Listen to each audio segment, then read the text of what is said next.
ونستعينه ونستغفره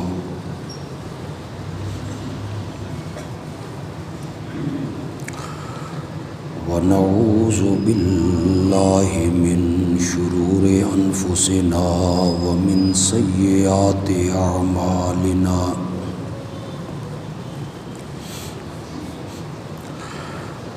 من يهده الله فلا مضل له ومن يضلل فلا هادي له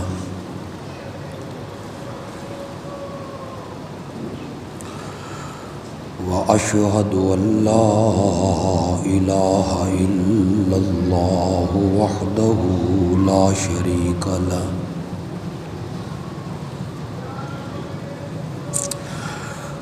وأشهد أن محمدًا عبده ورسوله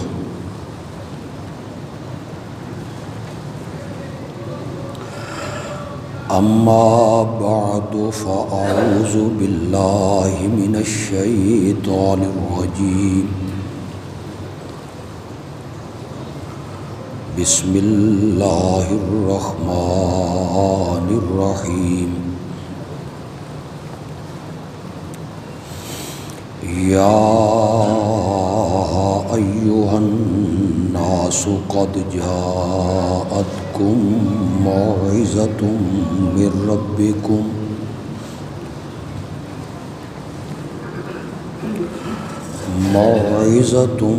ربكم وشفاء لما في الصدور وهدى ورحمة للمؤمنين قل بفضل الله وبرحمته فبذلك فليفرحوا هو خير مما يجمعون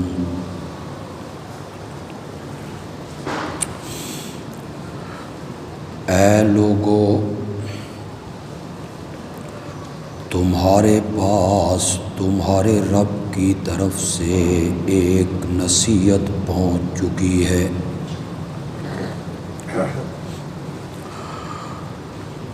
اور وہ ان بیماریوں کے لیے شفا ہے جو سینوں میں جنم لیتی ہیں اور وہ نری ہدایت ہے اور مومنوں کے لیے تو رحمت ہی رحمت ہے۔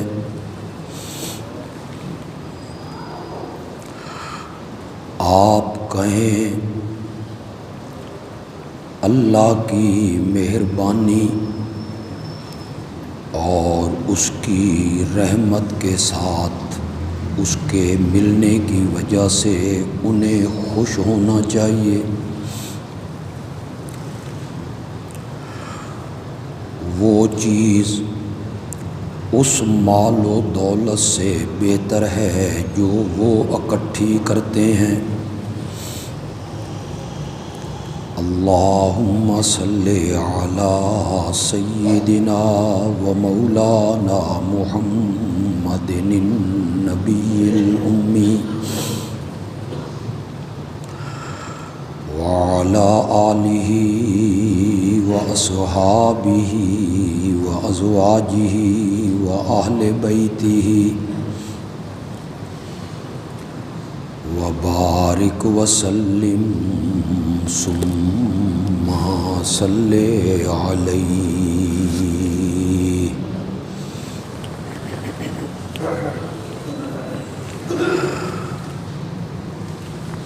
ہمارے خطبات جمعہ کا جو مستقل عنوان کئی مہینوں سے چلا آ رہا ہے کہ نبی اکرم صلی اللہ علیہ وسلم کی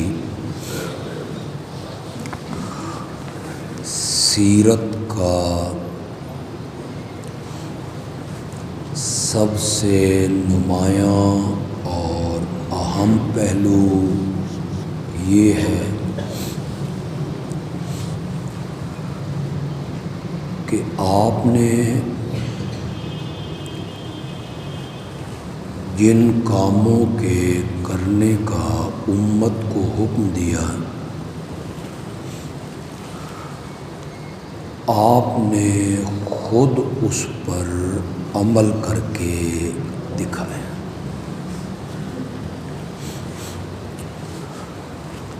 آج میں اس عنوان سے ہٹ کر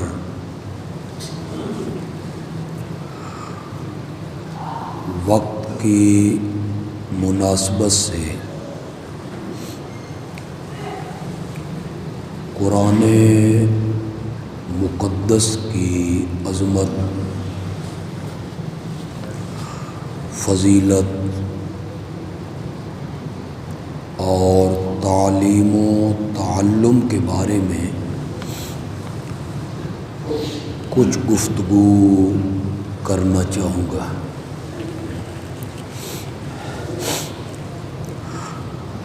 ہماری جماعت کے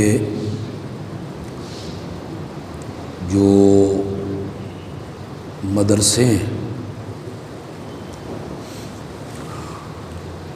انہیں یہ امتیازی شرف حاصل ہے کہ شعبان اور رمضان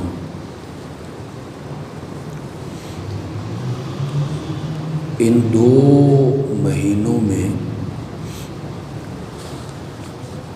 ہمارے مدارس میں چھٹیاں ہو جاتی ہیں،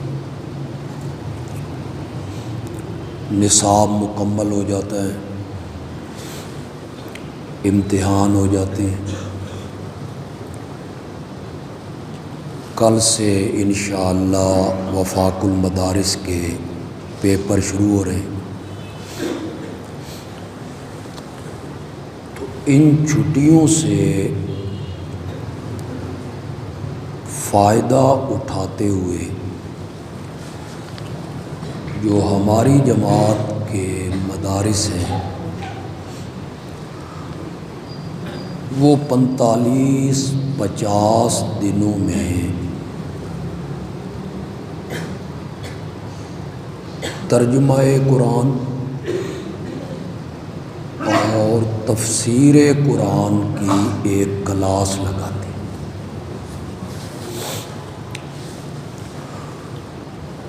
اور 1.5 مہینے میں یا 50 دنوں میں پورے قرآن پاک کا ترجمہ اور اس کی تفسیر طلباء کو پڑھائی جاتی ہے۔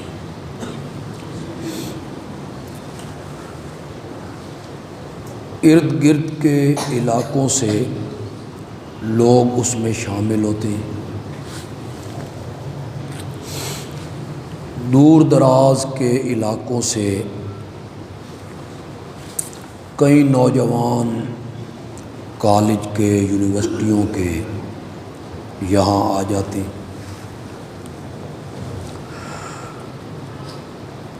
لیکن ہمارے اپنے شہر کے جو لوگ ہیں، عوام ہیں، ہمارے جماعتی ساتھی،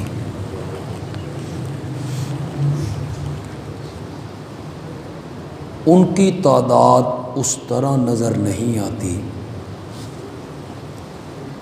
جس طرح انہیں اس کلاس میں آنا چاہیے تھا۔ باہر سے آنے والے لوگ تو پھر رہتے بھی یہاں ہیں، رات بھی دن بھی،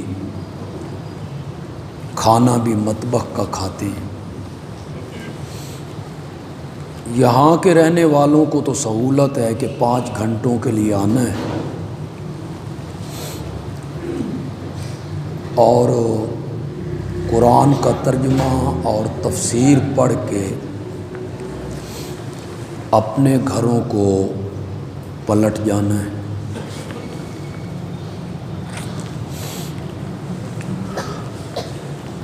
میں اکثر کہا کرتا ہوں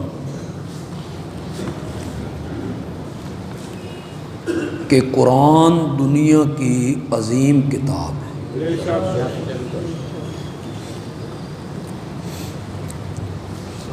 اس کے عظیم ہونے میں کسی کو بھی شک و شبہ کی گنجائش تک نہیں۔ کلام اللہ ہے، اللہ کا کلام ہے۔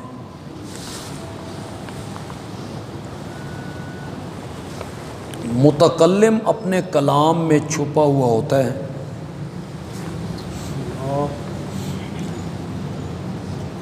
جس نے اللہ کو دیکھنا ہو وہ اسے اس کے کلام میں دیکھے۔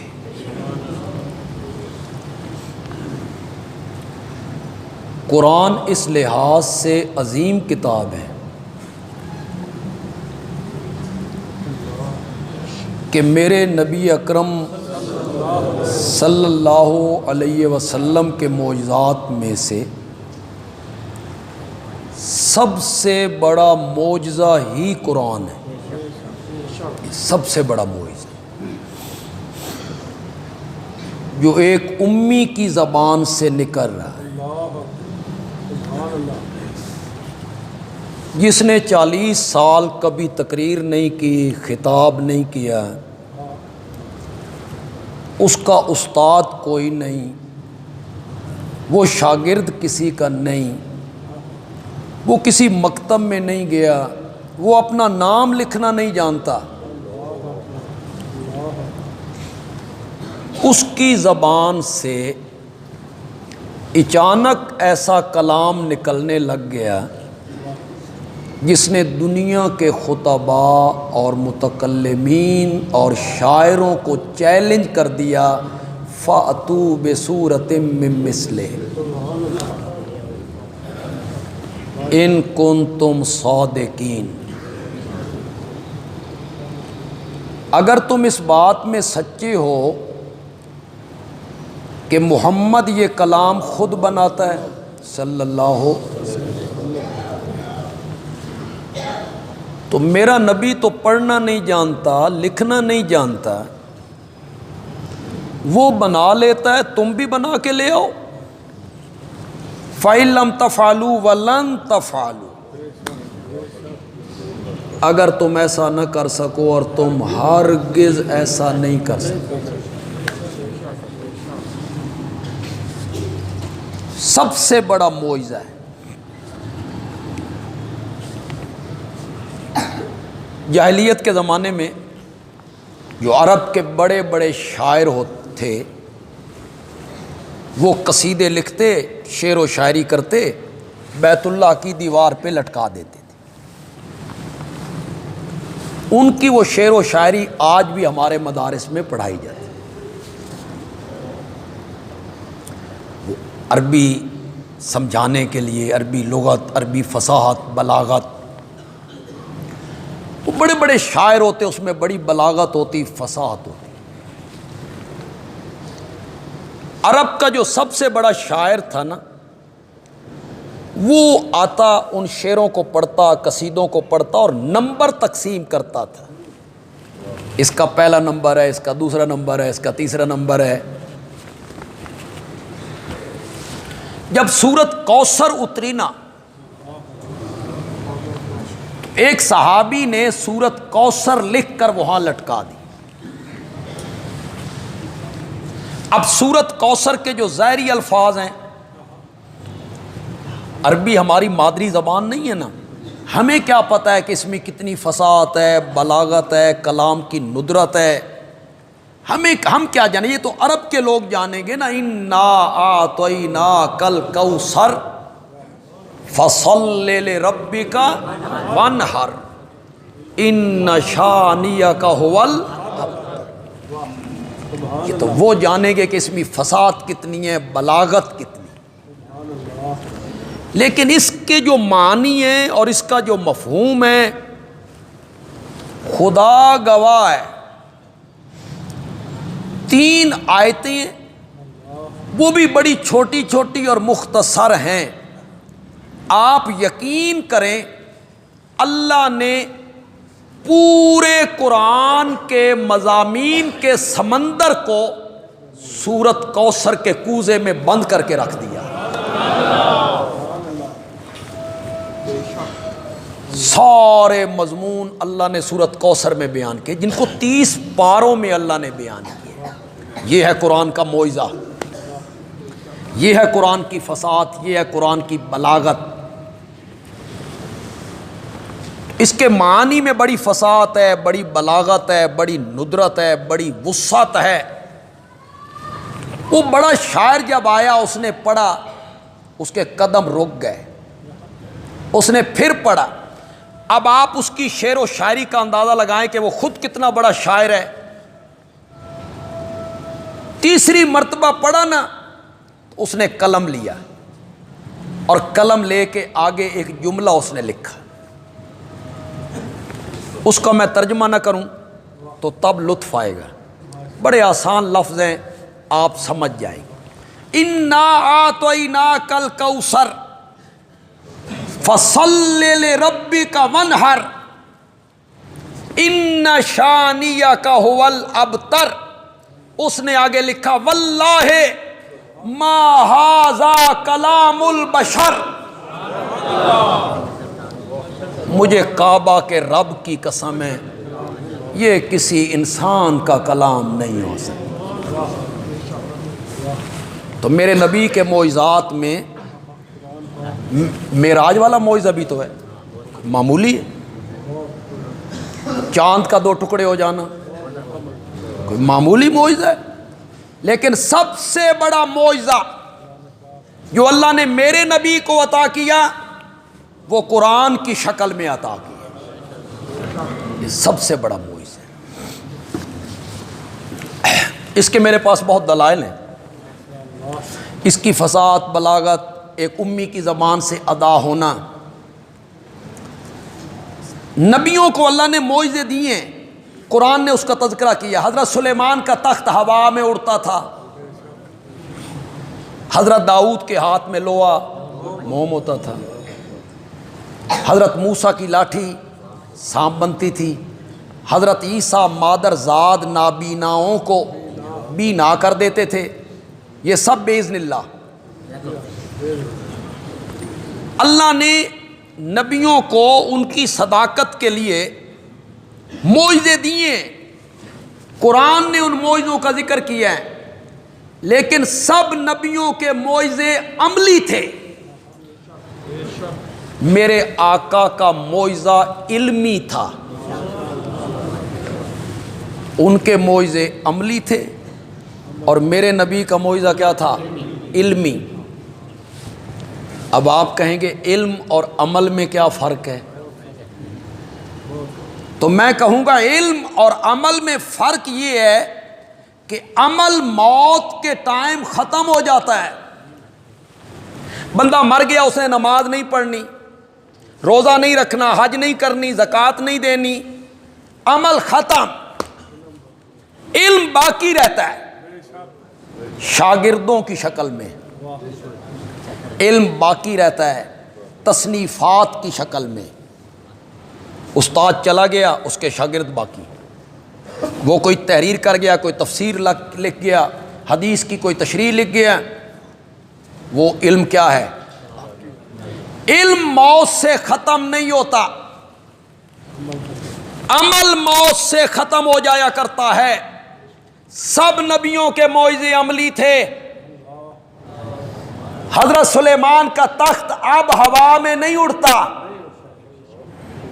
اڑتا تھا جب اڑتا تھا. حضرت سلیمان دنیا سے چلے گئے، معجزہ بھی چلا گیا. حضرت موسیٰ کی لاٹھی آج سانپ نہیں بنتی، بنتی تھی جب بنتی تھی. وہ چلے گئے، معجزہ بھی چلا گیا. حضرت عیسیٰ آج مادر زاد نابیناؤں کو بینا نہیں کرتے، وہ آسمانوں پہ چلے گئے، معجزہ بھی چلا گیا. سارے نبیوں کے معجزے عملی تھے. نبی دنیا سے رخصت ہو گیا، معجزہ بھی رخصت ہو گیا۔ میرے نبی کا معجزہ علمی معجزہ تھا، میرا نبی دنیا سے رخصت ہو گیا، معجزہ قیامت کی صبح تک باقی۔ یہ باقی نبیوں کے معجزے میں اور میرے نبی کے معجزے میں یہ فرق ہے، ان کے معجزے عملی تھے، میرے نبی کا معجزہ علمی تھا، علمی۔ آج اگر کوئی ہندو یا کوئی سکھ یہودی مذہب قبول کرنا چاہے اور وہ یہودیوں سے کہے کہ میں تمہارا مذہب قبول کرنا چاہتا ہوں لیکن اپنے نبی کی صداقت پر کوئی دلیل لاؤ، یہودیوں کے پاس کوئی دلیل نہیں۔ جب حضرت موسیٰ دنیا میں تھے، لاٹھی سانپ بنتی تھی، سمندر راستے دیتے تھے، پتھروں سے چشمے جاری ہوتے تھے، بادل سائے کرتے تھے، من سلوہ نازل ہوا کرتے تھے، یہ سارے معجزے تھے۔ لیکن آج ان کی صداقت کو ثابت کرنے کے لیے یہودیوں کے پاس کوئی معجزہ نہیں۔ اگر کوئی ہندو اور سکھ عیسائی ہونا چاہے اور عیسائیوں سے کہے میں تمہارا مذہب قبول کرنا چاہتا ہوں لیکن حضرت عیسیٰ کی صداقت پر کوئی دلیل لاؤ، عیسائیوں کے پاس کوئی دلیل نہیں ہے آج۔ اور اگر کوئی عیسائی، اگر کوئی ہندو اور سکھ مجھ سے آ کے کہے میں مسلمان ہونا چاہتا ہوں، اپنے نبی کی صداقت پر کوئی دلیل لاؤ، تو دلیل آج بھی ہمارے پاس کہ یہ وہ کتاب ہے جس طرح پہلے دن اتری تھی آج بھی اسی طرح محفوظ ہے اور قیامت کی صبح تک اسی طرح محفوظ رہے۔ تورات بدل گئی، اس میں تحریف ہو گئی، تغیر و تبدل ہو گیا، کٹ وٹ ہو گئی۔ کہتے ہیں کہ کوئی شخص کوئی مذہب قبول کرنا چاہتا تھا، یہودی، عیسائی، مسلمان، یہی تین آسمانی مذہب ہیں،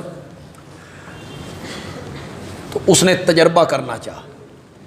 وہ کاتب تھا، بہت اچھا لکھنے والا تھا، اس نے ایک بہترین کاغذ پہ تورات لکھی، اس سے رج کے تعریف کی تھی، ادھر کی بات ادھر، ادھر کی بات ادھر۔ وہ یہودیوں کے پوپ کے پاس لے گیا کہ میں نے یہ بہت خوبصورت تورات لکھی ہے، اس کا ورق دیکھیں، رنگ دیکھیں، لکھائی دیکھیں، خط دیکھیں۔ انہوں نے اس کے لیے ایک تقریب کا اہتمام کیا، اس کو انعام سے نوازا جائے، اس نے بڑا کم کیتا۔ پھر اس نے انجیل لکھی، اس میں اس نے تعریف کر دی، جو موجودہ انجیل تھی اس کو بھی بدل دیا، ادھر کی بات ادھر، ادھر کی بات ادھر۔ پادری کے پاس لے کے گیا کہ یہ دیکھیں میں نے انجیل لکھی۔ انہوں نے بھی ایک تقریب کا اہتمام کیا کہ تو بڑا کم کیتا، بڑی خوبصورت کتاب تم نے لکھی ہے۔ پھر اس نے قرآن لکھا اور اس کی آیتیں ادھر کی ادھر کی، ادھر کی ادھر کی، اور مسلمانوں کے پاس آیا کہ میں نے بڑی خوبصورت کتاب لکھی ہے۔ انہا لمبا پا لیا، ادعا، تجھے یہ جرت کیسے ہوئی کہ ادھر کی آیت ادھر یا ادھر کا لفظ ادھر؟ یہ قرآن کاغذوں میں بند نہیں ہے، مسلمانوں کے بچوں کے سینوں میں محفوظ ہے۔ تجھے یہ جرت کیسے ہوئی تعریف کرنے کی، اس کو بدلنے کی؟ اسے وہاں سے سمجھ آ گئی کہ یہی مذہب سچا مذہب ہے، جس کی کتاب آج تک اسی طرح محفوظ ہے۔ تو قرآن دنیا کی عظیم کتاب ہے، اس میں کوئی شک نہیں، لیکن جتنی یہ عظیم ہے آج ہمارے معاشرے میں اتنی ہی یہ مظلوم بھی، اس سے زیادہ مظلوم کتاب بھی کوئی نہیں۔ اس سے بڑا ظلم کیا ہوگا کہ جن لوگوں کو یہ کتاب عطا کی گئی، جنہیں دی گئی یہ کتاب، امت محمدیہ، وہ خود امت اس کے نزول کا مقصد آج تک سمجھ نہ سکے۔ اس سے زیادہ ظلم کیا ہوگا اس کتاب کے ساتھ کہ انہیں سمجھ ہی نہیں آئی کہ یہ کتاب آئی کیوں تھی، یہ کتاب نازل کیوں ہوئی تھی۔ انہوں نے سمجھا یہ صرف کتاب برکت ہے۔ کیا ہے؟ نئی دکان بناؤ، اس کا ختم پڑھو، نیا مکان بناؤ، اس کا ختم پڑھو، فیکٹری بناؤ، طالب علم بلاؤ، یہ نری کتاب برکت ہے۔ قول و قرار کا ٹائم آئے تو کہو میں پیسے قرآن تے رکھ دینا، تو چک لے۔ انا للہ، اس امت نے اس قرآن کے ساتھ سلوک کیا کیا؟ کیا سلوک ہوا ہے اس کتاب کے ساتھ؟ عدالت میں کھڑا ہے گواہ، اسے جج کہتے ہیں قرآن کی قسم اٹھا کے کہو، جو کہو گے سچ کہو گے۔ تو قرآن دی قسم چاہ کے گواہی دے، میں فیصلہ قرآن دے حکمہ دے مطابق، اس سے بڑی زیادتی کیا ہوگی؟ میں نے فیصلہ تعزیرات ہند کے مطابق کرنا ہے۔ چور کی سزا کیا ہے؟ ڈاکو کی سزا کیا ہے؟ زانی کی سزا کیا ہے؟ جو قرآن نے فیصلہ کیا ہے میں نے وہ نہیں کرنا، میں نے تعزیرات ہند کے مطابق کرنا ہے۔ البتہ تو سر تے چاہ کے گواہی سچی دے، اس سے بڑی زیادتی کیا ہو؟ ساری زندگی بیٹی کو قرآن نہیں پڑھایا، نہیں پڑھایا، جب رخصت ہونے لگی ہے قرآن اس کے اوپر رکھا، بس قرآن کے سائے میں وہ جا رہی۔ یہ اس لیے آیا تھا کہ بیٹی کو گھر سے رخصت کرنا ہو تو اس کا سایہ اوپر کر دیں آپ، یا عدالتوں میں گواہی دینے کے لیے اس کو سر پہ اٹھائیں، یا قول و اقرار اور قسم کے لیے اس کو استعمال کریں، یا لکھ لکھ کے تے گھول گھول کے پیتی جاؤ۔ بس یہ اس امت نے اس قرآن کا مقصد سمجھا، ریشمی غلاف میں لپیٹو، خوشبو لگاؤ، اس آنکھ سے لگا کے اس آنکھ سے لگا کے سب سے اوپر والے تختے پہ رکھ دو، بس ہم نے قرآن کا کیا کر دیا؟ اس کو پیٹھ نہیں کرنی، نا یہ پیٹھ نہیں کرنی اس کو۔ یہ اس امت نے قرآن کے نزول کا مقصد سمجھا، یہ مردوں کو بخشوانے کے لیے آئی تھی، اور پاگلو یہ تو زندوں کے لیے آئی تھی۔ ساری زندگی قرآن کے قریب نہیں آئے، اب پیچھے سے پڑھ پڑھ کے بخشا جا رہا ہے۔ اللہ ایڈا بھی بھولا نہیں، پتہ میرے جملے کہیں جتنا تسی سمجھ لیا، ساری زندگی قرآن پڑھا نہیں، قرآن دے نیڑے نہیں آیا، اب مرنے کے بعد اس سے پیچھے قرآن کیا بخشا جا رہا۔ یہ آپ نے اس کے نزول کا مقصد سمجھا ہے؟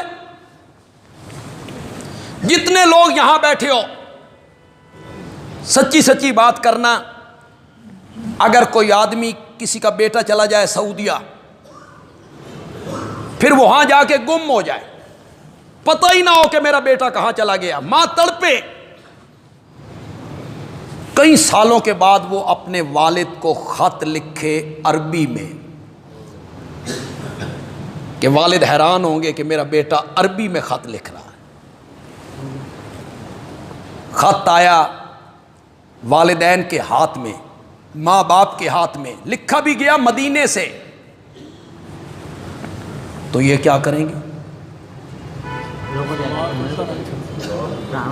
نا، یہ بازار سے ایک ریشمی کپڑا لائیں گے، خط اس میں لپیٹیں گے، اے مدینے چو آیا، عربی میں لکھا ہوا، پھر اس کو چومیں گے، پھر آنکھوں سے لگائیں گے، پھر صندوق میں رکھ دیں گے.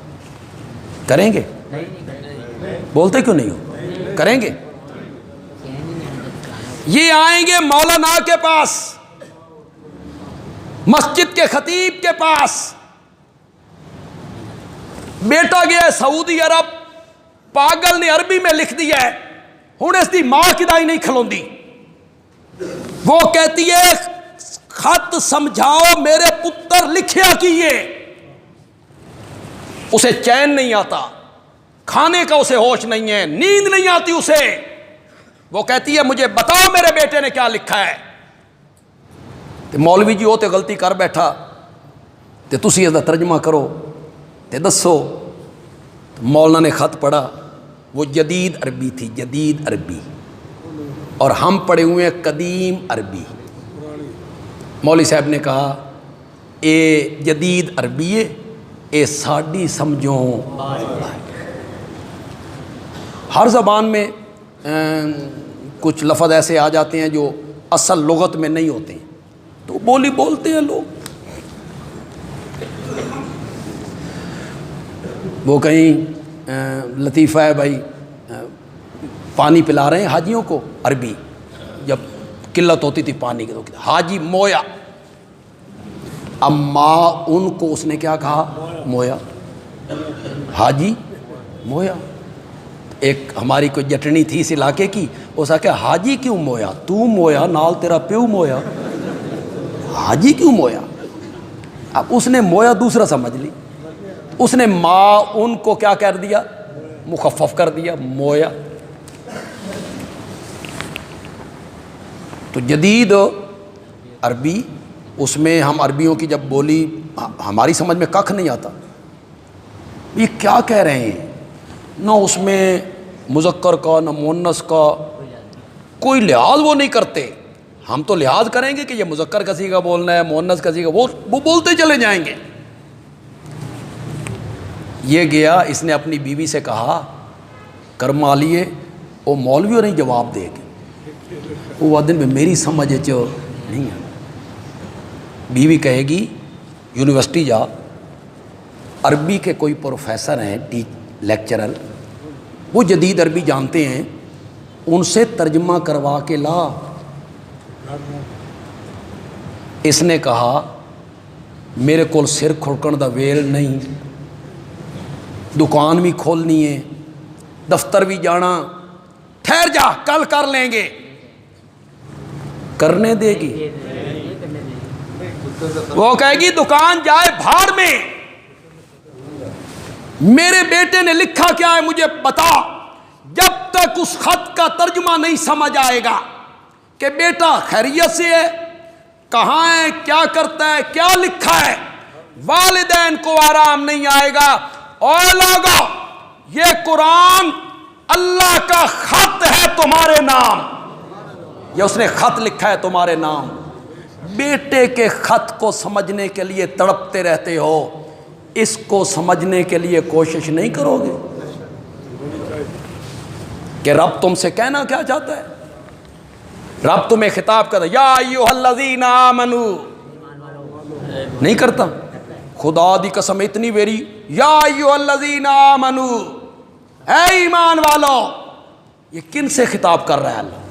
آگے اللہ کیا کہنا چاہتا ہے اس کی آپ کو خبر کوئی. کچھ علماء نے اس میں روڑے اٹکائے.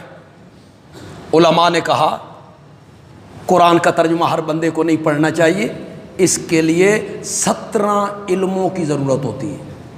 پہلے 17 علم آن پھر قرآن پڑھے. بندے کا سر پیچھے جا لگتا ہے، پہلے 17 علم پڑھنے پھر قرآن.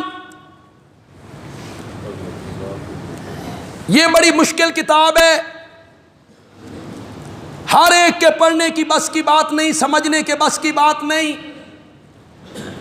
اللہ نے کہا وَلَقَدْ يَسَّرْنَا الْقُرْآنَ لِلذِّكْرِ فَهَلْ مِن مُدَّكِرٍ. یسرنا، جس باب کا یہ صیغہ ہے اس میں تکلف کا مادہ پایا، تکلف. معنی کرتا ہوں، اللہ کہتے ہیں وَلَقَدْ یسرنا القرآن، مجھ سے جتنا زور لگ سکتا تھا میں نے پورا زور لگا کے قرآن کو آسان کیا ہے، للذکر، نصیحت کے لیے، نصیحت کے لیے، فہل من مدکر، بس ہے کوئی جو تھوڑی سی توجہ کرے اور میں یہ نعمت اس کے سینے میں اتار دوں۔ قرآن تو کہتا ہے، اللہ تو کہتے ہیں میں نے پوری طرح اس قرآن کو کیا کیا ہے۔ تو یہ قرآن کس لیے آیا تھا؟ برکت حاصل کرنے کے لیے۔ علماء نے کہا آپ کے پڑھنے کی بس کی بات نہیں ہے، ہر بندے کو یہ نہیں پڑھنا چاہیے جی، اس لیے نہیں پڑھنا چاہیے کہ اگر لوگوں نے قرآن پڑھ لیا تو انہیں اینکیں لگ جائیں گی، اینکیں لگیں گی تو تمہارے ماتا کے داغ ان کو نظر آئیں گے جو تم نے میک اپ سے چھپا رکھے ہیں، اس لیے تم کہتے ہو انہوں انا ران دو، ان کو قرآن کے قریب نہ لیں۔ ہم قصے سنائیں، سیف الملوک سنائیں، وارث شاہ کی ہیر سنائیں، دوڑے مائیے مرثیے، حکایتیں، واقعات، جھوٹی روایتیں سناتے رہیں، قرآن کے قریب آ گئے، قرآن نے تو دماغ روشن کر دینے۔ علماء نے کہا اس کے قریب نہ جاؤ۔ بندیالوی کہتا ہے جتنے نوجوان بیٹھے ہو، اگر تمہارے پاس وقت نہیں ہے ہمارے پاس پڑھنے کا، تم وقت نہیں دے سکتے ہو، ورنہ پڑھنا تو یہ سبقن چاہیے، کسی کی شاگردی قبول کر کے سبقن پڑھنا چاہیے۔ سبقن پڑھے سوا ہے تو مشکل، لیکن ایک طریقہ ہے، بازار سے قرآن والا ترجمہ لیجئے، شاہ عبد القادر محدث دہلوی رحمۃ اللہ، ان کا نام میں نے اس لیے لیا کہ یہ دیوبند کے مدرسے سے پہلے کے ہیں اور بریلی کے مدرسے سے پہلے۔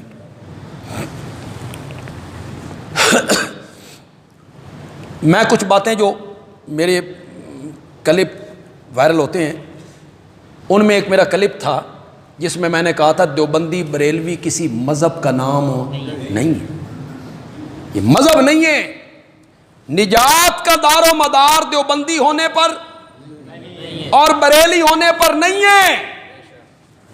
تو میں نے وہاں ایک بات کہی تھی کہ اگر صرف دیوبندیوں نے جنت میں جانا ہے تو دارالعلوم دیوبند سے بننے سے پہلے جو لوگ گزر گئے وہ کہاں جائیں گے؟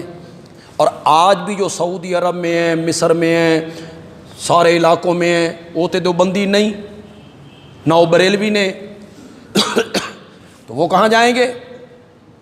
یہ اسی طرح ہے جس طرح علی گڑھ کے پڑھے ہوئے کو علیق کہہ دیتے ہیں، علیق، یہ علی گڑھ کا پڑھا ہوا ہے، اور جامع ازہر کے پڑھے ہوئے کو ازہری، اور مظاہر العلوم کے پڑھے ہوئے کو مظاہری، تو جن کی نسبت دیوبند کے مدرسے کی طرف ہے وہ دیوبندی، اور جن کی نسبت بریلویوں مدرسے کی طرف سے وہ اللہ خیر صلی اللہ۔ یہ مشرب ہے، مذہب نہیں ہے، نہ دیوبندی کوئی مذہب ہے نہ بریلوی کوئی مذہب ہے۔ اس پر جناب ہمارے شہر کے ایک اہل حدیث عالم ہیں، انہوں نے اس پر ایک کلپ چڑھایا اور انہوں نے کہا کہ بندیالوی صاحب مان گئے ہیں دیوبندی بریلوی کوئی مذہب نہیں، تو اسی انہوں نے دعوت دین دیا کہ اہل حدیث ہو جاؤ۔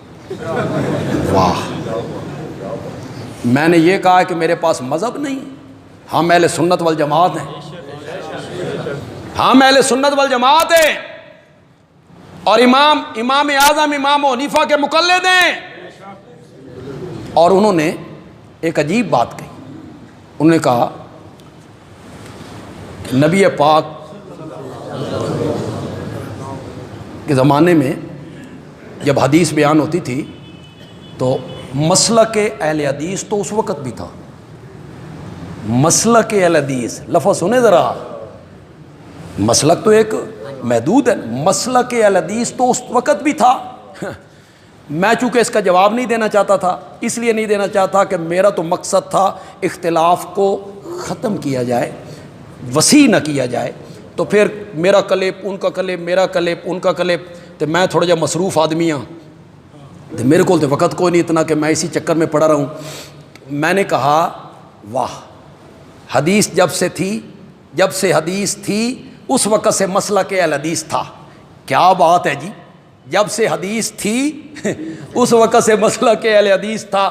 میں نے کہا نبی پاک غار سے نبوت ملنے کے بعد اپنی بیوی حضرت خدیجہ کے پاس آئے اور آ کے کہا دسرونی زمبلونی، مجھے کمبل اڑا دو مجھے سردی لگی ہے. یہ پہلی حدیث ہے، ایک طرف نبی پاک ہے ایک طرف خدیجہ ہے. انہاں دونوں وچوں کس دا مسلک اہل حدیث ہے جی؟ اللہ کے بندوں کوئی عالموں والی بات کیا کرو، جاہلوں والی بات کرتے ہو. اچھا پھر فیصلہ آباد کے ایک بریلوی عالم ہیں، ایک کلپ انہاں چار دیتا. انہوں نے کہا جی سرگودا کے 2 عالم ہیں، ایک دیوبندی ہے ایک بریلوی ہے. میرا نام لیا، میری تھوڑی سی تحسین کی کہ جو کچھ بندیالوی صاحب نے کہا ہے وہ صحیح کہا ہے، اور دوسرے عالم نے جو کہا ہے اس نے ڈنڈی ماری، لیکن بندیالوی صاحب نے جو کچھ کہا یہ صحیح کہا ہے. لیکن آگے اس نے کہا ہے کہ اگر دیوبند اور بریلی یہ مذہب نہیں ہے اور اس پر نجات کا دار و مدار نہیں ہے تو پھر ان سے پہلے جو علماء گزرے ہیں ان پر اتفاق کر لیں. مثلا شاہ عبدالعزیز محدث دہلوی، ان کے مسلک کو دیکھ لیں. میں نے کہا واہ، میں نے کہا نجات کا دار و مدار دیوبندی بریلویت پہ نہیں ہے. آپ نے کہا شاہ عبدالعزیز پہ اتفاق کر لیں. شاہ عبدالعزیز پہ اتفاق کیوں کریں جب میرے نبی پاک نے خود بتایا ہے؟ آپ سے پوچھا گیا نجات پانے والا فرقہ کون سا ہوگا؟ آپ نے فرمایا ما انا علیہ واصحابی، جس راستے پہ میں چلا اور میرے صحابہ چلے. میرے نبی کا راستہ بھی قرآن والا تھا، صحابہ کا راستہ بھی قرآن والا تھا. تمہارے ہمارے درمیان جو اختلافی مسئلے ہیں وہ قرآن سے حل کر لیتے ہیں. شاہ عبدالعزیز سے کیوں حل کر لیں؟ کسی عالم سے ہم کیوں حل کروائیں؟ قرآن سے حل کروانا چاہیے. تو یہ نوک جھوک چلتی رہتی ہے. مجھے آج کل بڑا ٹارگٹ کیا جا رہا ہے حضرت معاویہ کے مسئلے پر. میرے خلاف کتابیں لکھی جا رہی ہیں، پھر سوشل میڈیا پہ ٹارگٹ کیا جا رہا ہے، گالیاں دی جا رہی ہیں، اور میں نے بالکل جواب نہیں دیا، بالکل کسی کو جواب نہیں دیا. اللہ نے میری جگہ پہ 20 بندے ان کے مقابلے میں کھڑے کر دیے. وہ جواب دے رہے ہیں میری طرف سے، انگلینڈ سے، برطانیہ سے، وہاں سے منہ توڑ کے رکھ دیا انہوں نے. دیکھیں میں یہ کہنا چاہتا ہوں کہ قرآن صرف کتاب برکت نہیں، صرف کے لفظ پہ تھوڑا سا غور کرنا ہے. میں یہ نہیں کہتا ہوں کتاب برکت نہیں، یہ نہیں کہہ رہا ہوں، کتاب برکت ہے، صرف کتاب برکت نہیں. کتاب برکت بعد میں ہے، صحیفہ ہدایت پہلے ہے، اور ہدایت تب ملے گی جب اس کو سمجھ کے پڑھو گے. یا ایھا الذین آمنو کے ساتھ رب کیا کہنا چاہتا ہے؟ تو ہمارا دورہ تفسیر کا آغاز ہوگا انشاءاللہ 22 تاریخ کو، 22 مارچ انشاءاللہ، 22 مارچ صبح 8 بجے. یہاں جو نوجوان آئے ہو، کالج کے، یونیورسٹیوں کے، سکولوں کے بچے ہیں، سکول تے تواڈے اونج بند نے، کرونا آ رہا ہے، تو آؤ ادھر اس فارغ وقت سے فائدہ حاصل کرو اور اللہ کا قرآن ترجمے اور تفسیر کے ساتھ پڑھ لو. اس سے بڑی سعادت کوئی نہیں. اس کی سند بھی باقاعدہ جاری ہوگی، آپ کو سند بھی اس کی جاری کی جائے گی. آپ کے پاس سند ہوگی کہ میں نے قرآن کا ترجمہ پڑھا ہے اور میں نے قرآن کی تفسیر پڑھی. جو نوجوان ہیں، تاجر لوگ بھی وقت نکالیں وقت، ایسا وقت طے کر لیں اپنے کلیگ کے ساتھ، ساتھی کے ساتھ، کہ اتنے ٹائم میں بھائی 5 گھنٹے، یہ ٹائم ہوگا صبح 7:30 سے 1 بجے تک، 12:30 1 بجے تک، زور سے پہلے فارغ ہو جائیں گے انشاءاللہ. بس 5 ساڑھے 5 گھنٹے روزانہ کے آپ نے دینے، اور صرف 45 دن ہیں.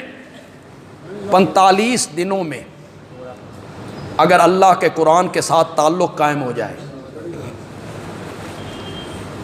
چلو میں آپ کو ایک حدیث سناتا ہوں، شاید کسی کے دل میں امنگ پیدا ہو جائے. یار حضرت ابو ہریرہ رضی اللہ تعالی عنہ.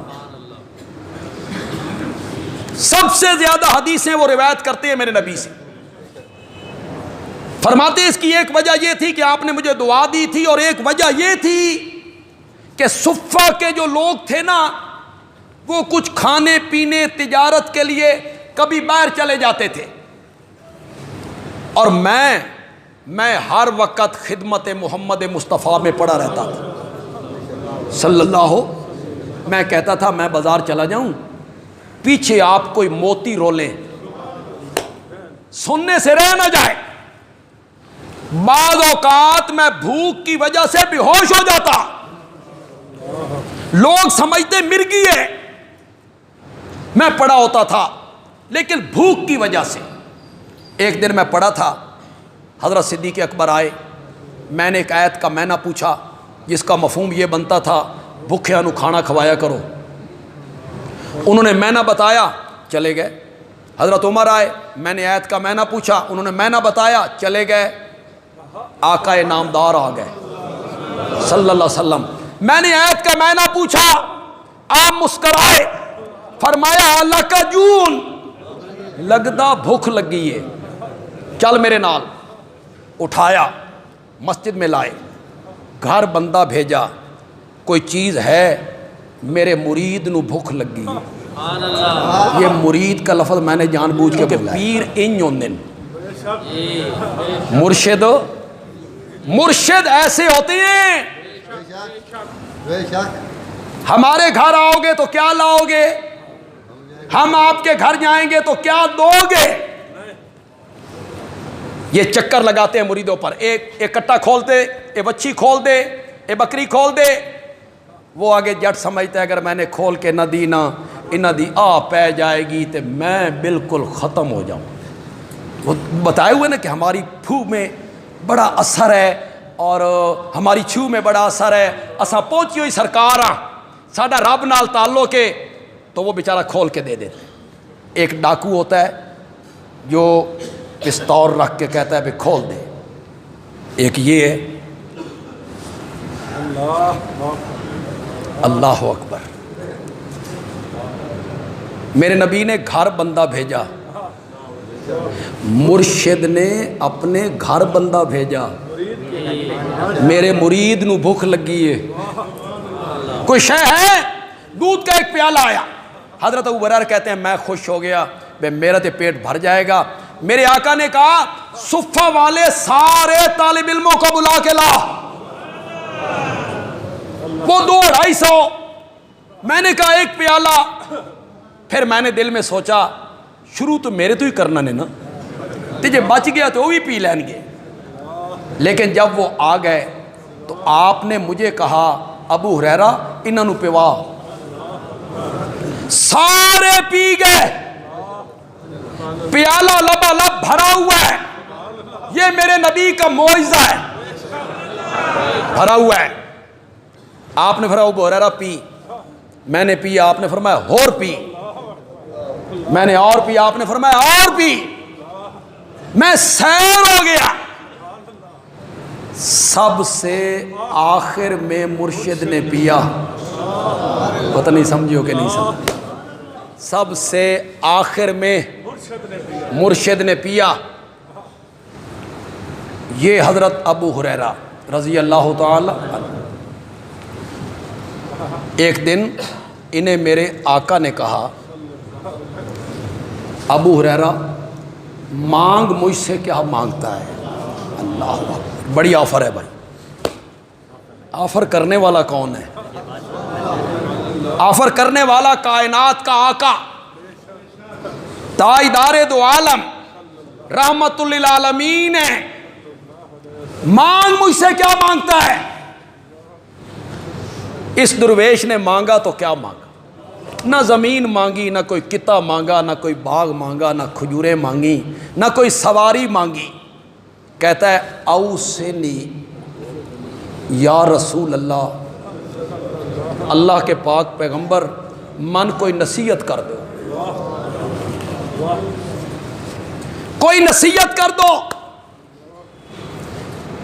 سناؤں اب اس آفر کے مقابلے میں جب حضرت ابو ہریرہ نے کہا مجھے کوئی نصیحت کر دو، تو میرے آقا نے کیا نصیحت کی؟ آپ نے فرمایا تعلم القرآن وعلمہ الناس، ساری زندگی قرآن سیکھتا رہ اور ساری زندگی لوگوں کو قرآن پڑھاتا رہ، ساری زندگی قرآن پڑھتا رہ، سیکھتا رہ، لوگوں کو پڑھاتا رہ۔ اگلے جملے سنو، اس کے بعد شاید آپ کے دلوں میں کوئی امنگ جاگ اٹھے کہ ہم بھی اس کلاس میں حصہ لیں اور قرآن پڑھیں۔ فرمایا ابو ہریرہ اگر قرآن پڑھتے پڑھاتے تیری موت واقع ہو گئی تو دفن کے دن سے لے کر قیامت کی صبح تک ہر روز 70,000 فرشتے تیری قبر پر رب کی رحمت اور مغفرت لے کر اترتے رہیں گے، اترتے رہیں گے۔ 70,000 فرشتے، 70,000 فرشتے۔ اگر اس واقع تیری موت واقع ہو گئی، ایک اور روایت میں آیا اگر علم حاصل کرتے ہوئے موت واقع ہو جائے تو اللہ اس بندے کو شہیدوں میں کھڑا کر دے۔ پھر جب علم حاصل، اس سے بڑا علم کیا ہے؟ دین کا علم، قرآن کے علم سے بڑھ کر کیا ہو سکتا ہے؟ سب سے بڑا علم قرآن کا ہے۔ کیا کہا؟ خیرکم، پڑھو جن کو یاد ہے پڑھو، لکھی تو سکولوں اتنے ہوندی جتھے قرآن دے نیڑے تسی نہیں جاندے۔ خیرکم من تعلم القرآن وعلمہ۔ اللہ اکبر، کوئی اس کی تہ میں تو اترے یار، اور خدا کے لیے اس کے تہ میں اترے۔ کہنے والا کون ہے؟ ہمیں کسی سے اعزاز لینے کی کیا ضرورت ہے؟ ہمیں کسی سے سند لینے کی کیا ضرورت ہے؟ ہمیں کوئی حقیر جانتا ہے تو جانے، ہمیں کیا ہے؟ کائنات کے سب سے سچے اور سچے شخص نے ہمیں یہ سند دی تھی، خیرکم من تعلم القرآن وعلمہ، تم میں سب سے بہتر وہ ہے جو قرآن پڑھتا ہے اور پھر قرآن پڑھاتا ہے۔ میرے آقا نے مجھے سند دی ہے۔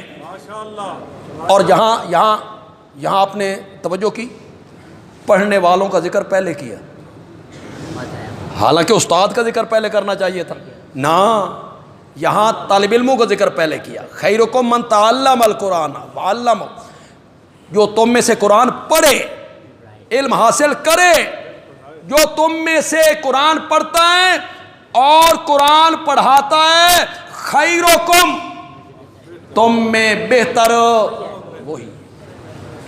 تو آپ اپنا ذہن بنائیں، نوجوان اپنا ذہن بنائیں،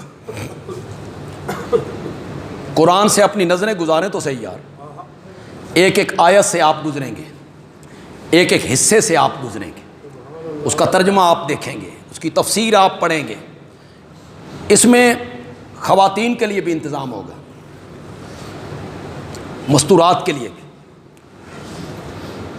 کوئی بچیاں ہماری بیٹیاں گھروں میں ہیں، فارغ ہیں، سکول کی تعلیم سے فارغ ہیں، یونیورسٹی کی تعلیم سے فارغ ہیں، گھر میں ہیں، تو آپ تھوڑا سا ان کا ذہن بنائیں۔ آپ کی بیٹی ہے، بھتیجی ہے، بھانجی ہے، اس کا ذہن بنائیں کہ بیٹا یہ چند دن ہیں، اللہ کا قرآن پڑھ لیں، اللہ کا قرآن سمجھ لیں، اللہ کا قرآن سیکھ لیں، قرآن کا ترجمہ آ جائے گا، تفسیر آ جائے گی۔ دیکھو کچھ بھی حاصل نہ ہوا نا، کچھ بھی سمجھ نہ آئی نا، انشاءاللہ وہ بیٹی توحید میں پختہ ہو جائے گی انشاءاللہ۔ اور یہ بھی بڑی نعمت ہے، یہ بھی بڑی نعمت ہے، وہ شرک کی سمجھ آ جائے اور پختہ مواعظ بن جائے، تو آپ اپنی بیٹیاں، بہنیں، بھانجیاں، بھتیجیاں، ان کا بھی ذرا ذہن بنائیں گے۔ جو نوجوان ہیں ان کو میں کہہ رہا ہوں، جو بڑی عمر کے لوگ ہیں، کچھ لوگ ریٹائرمنٹ کی زندگی گزار رہے ہوتے ہیں، وہ ریٹائر ہو چکے ہیں اپنے سرکاری کام سے، تو وہ گھر میں رہتے ہیں، تو ان کے لیے تو بڑا نادر موقع ہے کہ چلے آئیں، کچھ وقت گھر سے باہر گزاریں، کچھ گھر بھی سکون ہوئے، وہ بھی تنگ ہونے نے نہ کلوں، آئیں ہمارے پاس وقت گزاریں۔ قرآن پاک کا نسخہ بھی ہم دیں گے، لکھنے فوائد لکھنے کے لئے جو سامان ہے وہ بھی ہم دیں گے انشاءاللہ، اور آخر میں آپ کو سند بھی جاری ہوگی اس بات کی کہ انہوں نے ترجمہ اور تفسیر قرآن کی ہمارے جامعہ میں پڑھی تھی۔ تو آپ لوگ میں عہد تو نہیں آپ کو پتہ ہے میں اس کا قائل نہیں ہوں، عہد لینے کا، وعدہ لینے کا، اقرار لینے کا میں قائل نہیں ہوں کہ میں گناہ گار ہوں گا، آپ بھی گناہ گار ہو جائیں گے۔ مسجد میں بیٹھ کے آپ وعدہ کریں گے، میں اب کہوں نا ہاتھ کھڑے کرو جی تو سارے ہاتھ کھڑے کر دیں گے، نہ میں بالکل نہیں کہوں گا، نہ میں زبانی آپ سے وعدہ لینا چاہتا ہوں۔ وعدہ وہی بندہ اپنے دل میں کرے، اور کرے بھی اس ہستی سے جو دلوں کے راز بہتر جانتا ہے، دلوں کے راز بہتر جانتا، اس سے وعدہ کرنا ہے کہ میں نے خود پڑھنا ہے، اپنے بیٹے کو، بھتیجے کو، یا کسی کو میں نے تیار کرنا ہے، تو یہ 22 تاریخ کو صبح 8 بجے۔ خواتین جو ہیں وہ 22 تاریخ کو نہ آئیں، وہ اپنا داخلہ 27 تاریخ کو کروائیں، کیونکہ یہاں مسجد میں وفاق کا پیپر ہوں گے، تو خواتین کے لیے چونکہ یہاں انتظام ہے تو ہم دور تفسیر سامنے مدرسے میں شروع کر لیں گے دو دنوں کے لیے۔ وہ ابتدائی کچھ باتیں ہوتی ہیں جو ہم پڑھا دیتے ہیں، تو خواتین جو ہیں وہ 27 تاریخ کو اس میں اگلے ہفتے صبح آ کے اس کلاس میں وہ شامل ہو جائیں۔ درس قرآن